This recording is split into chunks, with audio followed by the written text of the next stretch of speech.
Halo, selamat pagi atau siang atau malam untuk Bapak dosen. Hari ini kelompok kami akan mempresentasikan tentang kontainer atau basic Docker. Kita ambil materi tentang Docker. Di sini kelompok saya itu ada Tisha Jillian, George Timothy, Devita, saya sendiri, dan Valdian Chandra. Oke, pertama-tama mari kita perkenalkan dulu apa itu Docker sebenarnya.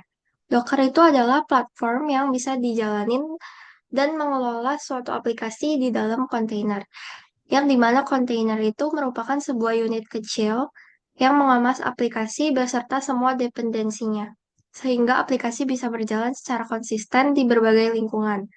Docker menggunakan kernel sistem operasi host untuk menjalankan kontainer, sehingga bisa dibilang penggunaan Docker itu lebih ringan jika dibandingkan dengan VM, karena tidak memerlukan sistem operasi penuh untuk setiap kontainernya. Walaupun kontainer berbagi kernel dengan sistem host, tapi tetap dia terisolasi dari aplikasi lain. Lalu, mengapa kita menggunakan Docker? Misalnya, kita lagi mengembangkan aplikasi menggunakan Python di komputer Linux atau eh, Windows gitu, misalnya di Linux. Terus kita ingin memastikan aplikasi kita bisa berjalan di Windows, Mac, atau server cloud tanpa masalah. Nah, dengan Docker ini kita bisa buat Docker image yang berisi kode aplikasi tadi dan dependensinya. Kemudian bisa menjalankan aplikasi tersebut dalam Docker container. Kontainer ini bisa dijalankan di sistem operasi atau server manapun yang memiliki Docker. Hal ini berarti Docker memungkinkan aplikasi dan semua dependensinya seperti library, config, runtime, dan sebagainya dikemas dalam kontainer. Dan kontainer dapat dijalankan di mana saja selama ada Docker ini. Seperti laptop pengembang, server lokal, atau cloud itu bisa dijalani. Sehingga tidak ada lagi masalah di komputer saya jalan, tapi di server lain tuh nggak jalan. Selanjutnya akan dibahas oleh teman saya.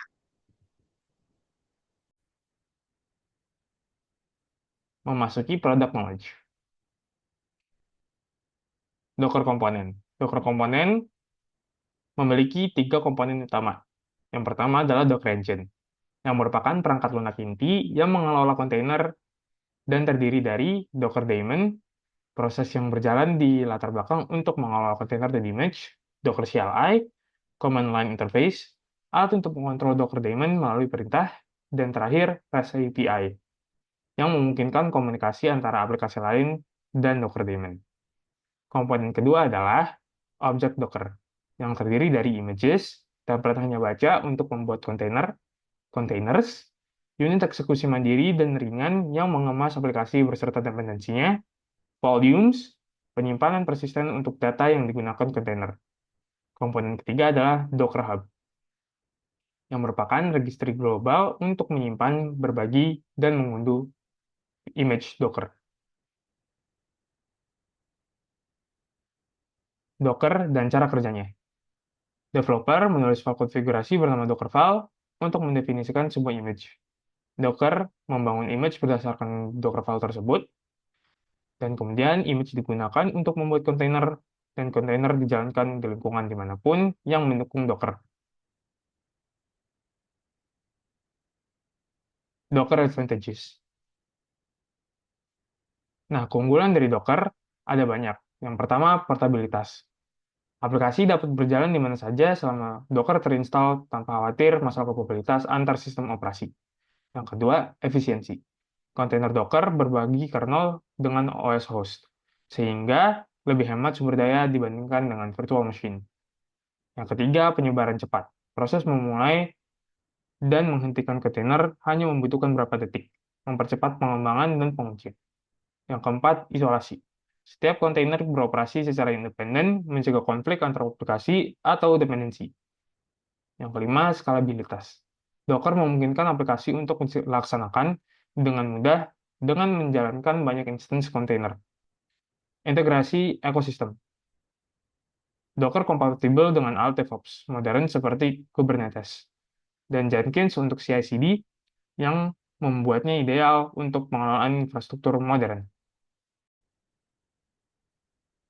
Saya akan menjelaskan bagaimana langkah-langkah instalasi Docker di Windows. Sebelumnya, Docker itu dapat beroperasi di tiga sistem operasi, yaitu di Windows, minimal Windows 10, di macOS, minimal di macOS Catalina 10.15 ke atas, Linux, distribusi seperti Ubuntu, Debian, Fedora, CentOS, dan lainnya.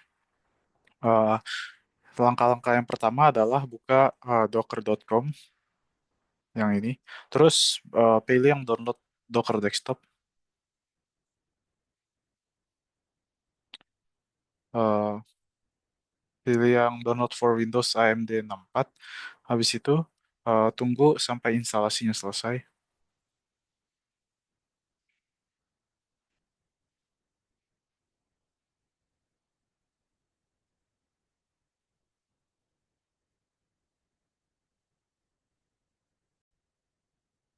Setelah instalasinya selesai, buka di File Explorer. Habis itu pilih yang udah hasil di download tadi, yang Docker Desktop Installer. Diklik aja.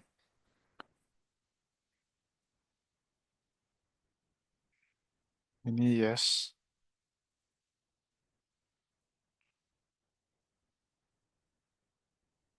Eh, Sebelumnya pastikan dulu fitur virtualization di BIOS sudah diaktifkan. Ini add shortcut. Ini unpacking files, tungguin aja sampai selesai. Setelah instalasi selesai akan muncul seperti ini. Ini di close aja. Habis itu em, buka Docker desktopnya yang sudah diinstal tadi.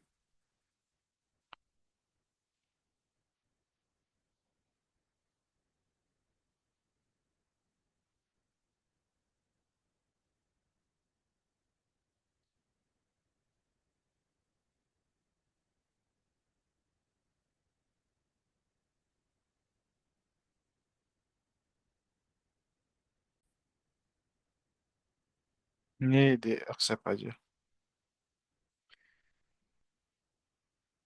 Ini finish.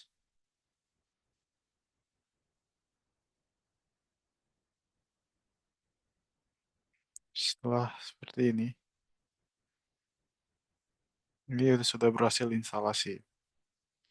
Tinggal di login aja untuk menggunakan fitur-fiturnya.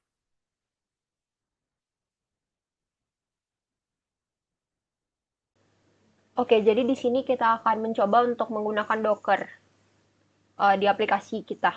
Nah, pertama-tama kita coba dulu buat bikin aplikasinya yang simple aja ya. Cara pertama yaitu kita buat buka Visual Studio Code-nya dulu ya. Kemudian di sini kita coba bikin filenya. Aku di sini mau bikin aplikasi JavaScript, jadi aku bikin extensionnya JavaScript. Kemudian ini simple aja tuh, pakai console.log. So this is basic tutorial. Oke, nah sekarang kita run coba tanpa menggunakan Docker. Caranya gampang karena ini JavaScript, kita pakai Node yaitu environment yang buat jalanin aplikasi JavaScript. Kita tinggal ketik application-nya namanya apa, terus kita enter. Nah, ini ke run, bisa di run aplikasinya tanpa menggunakan Docker. Oke, jadi tanpa menggunakan Docker, instruksi nomor pertama untuk menjalankan aplikasi adalah agar berjalan dulu di sebuah OS. Kemudian harus install Node terlebih dahulu, dan file yang ketiga itu file app-nya harus di-copy dulu, dan baru bisa di-run aplikasinya.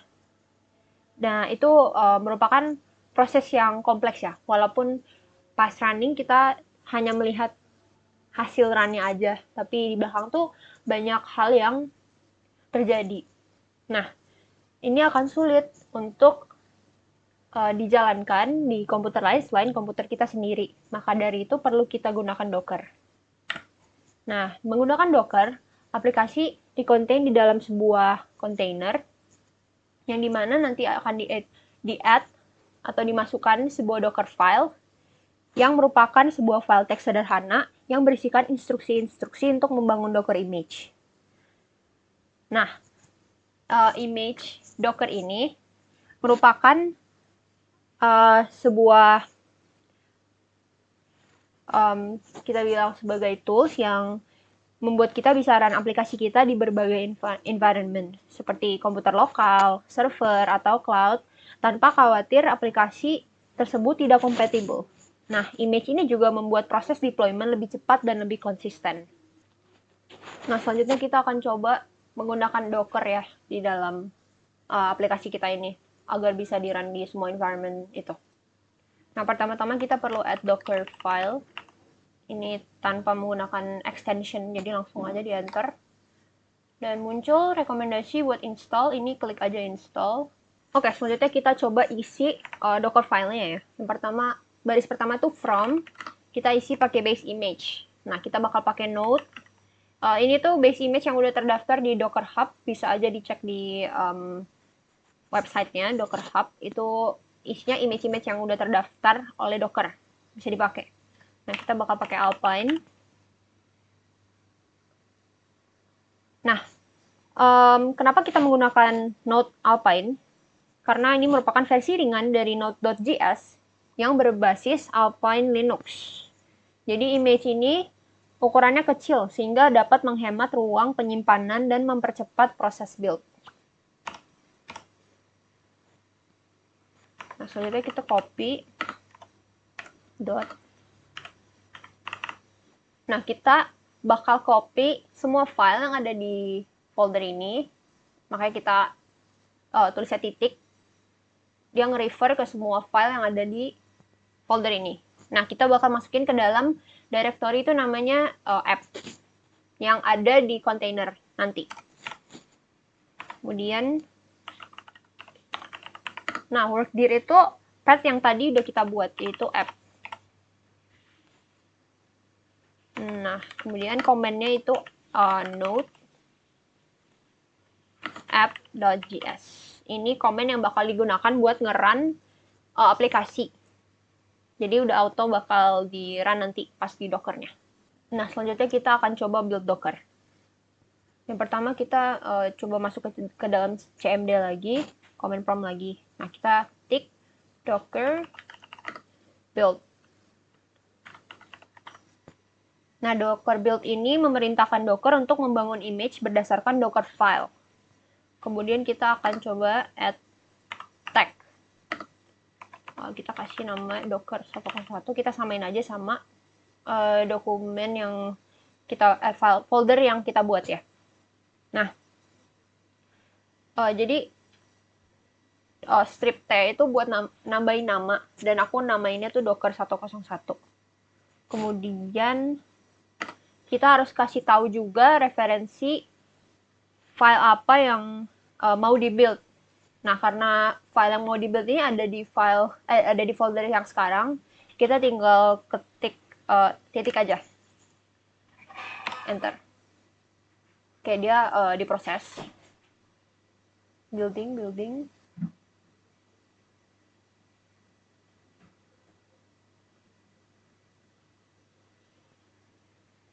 Oke, aman ya, udah kelar.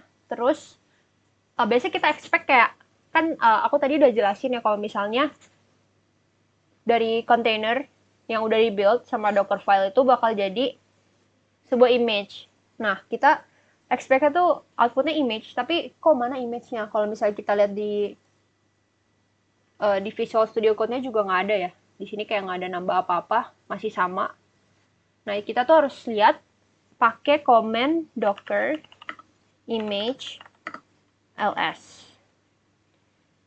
Nah, ini tuh gunanya untuk apa? Dia tuh merupakan perintah Docker untuk melihat daftar semua image yang ada di dalam sistem kita. Nah, kita langsung coba aja run, yaitu enter. Nah, keluar hasilnya. Oke, selanjutnya kita bakal coba run Docker yang udah kita build tadi. Dengan command docker run, terus tag yang udah kita buat. Itu tadi kita buatnya Docker 101. Kita run. Nah, berhasil ya. Ini keluar outputnya sesuai sama yang di VS Code. Oke, selanjutnya kita bisa coba push Docker ke dalam Docker Hub. Yang pertama tuh kita perlu untuk login. Oke, aku udah pernah login, jadi autentikasinya langsung succeed. Nah, kalau belum pernah itu bakal diarahin ke web browser untuk autentikasi. Itu tinggal diikutin caranya sih, udah cukup jelas. Dan next itu kita docker push username kita. Aku namanya Tisha Jillian. Terus tag-nya apa? Nah, tadi. Oke. Ini masih ada error ya, jadi kita perlu untuk redefine tag-nya dulu. Nah, untuk ganti tag-nya itu dengan cara docker tag, kemudian nama tag kita itu docker 101, username, terus slash, nama tag tadi yang kita punya, dikasih versinya. Itu version 1.0, aku kasih version 1. Kemudian kita enter. Oke, kita coba docker. Wait, error, sorry. Docker image. Nah, karena tadi udah aman, kita coba langsung push aja. Docker push nama direktorinya. Terus kemudian kita punya file docker 101, versionnya berapa? Bentar. Nah, dia langsung loading. Oke, udah ke push ya. Nah, ini kita bisa cek di Docker Hub, hub.docker.com, terus login, dan kemudian kalian bisa cek di repository masing-masing, dan punya aku udah muncul. Oke, next kita bisa coba pull, dan kita run ya di virtual machine namanya Labs Play with Docker yang ada di internet. Kita start. Oke, kita add new instance. Oke, udah ada ya, kita coba alt enter buat full screen. Kemudian kita coba cek Docker versionnya. Ketika ada Docker version, kita pakai 2741. Nah, sekarang kita coba pull. Pakai command docker pull. Username-nya apa dari user yang mau kita pull. Oke, nama filenya itu docker 101. Karena kita tadi pakai version, jadi harus ada versionnya. Coba enter. Oke, dia diproses ya.